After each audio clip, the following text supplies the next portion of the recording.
게임 중독에 빠져 28개월 된 아들을 방치해 숨지게 한 20대 아버지가 자신이 아이의 입과 코를 막아 살해했다고 자백했습니다. 하지만 경찰은 이런 자백이 있기 전부터 살인 혐의를 적용했는데요. 일명 지양이 사건도 이번 사건과 비슷한 점이 많지만 적용된 법이 판이하게 달라서 의문이 생기고 있습니다. 도성진 기자가 집중 취재했습니다. 지난 2월부터 아내와 별거하며 28개월 된 아들을 혼자 맡게 된 22살 정모 씨는 게임 중독에 빠져 아이를 방치해 숨지게 했습니다. 경찰은 정 씨에게 유기치사나 학대치사가 아닌 살인 혐의를 적용했습니다.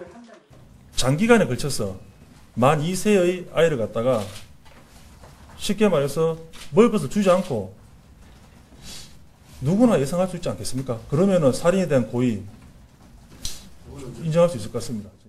이번 사건은 지난해 3월 27개월 어린아이가 친모와 동거남 사이에서 학대를 받다 숨진 대구의 지양이 사건과 닮은 점이 많습니다.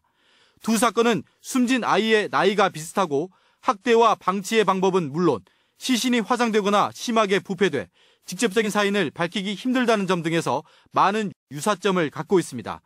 그러나 지양이 사건은 검찰이 친모에게 살인죄가 아닌 유기치사죄를 적용했고 법원은 1심에서 징역 4년을 선고했습니다.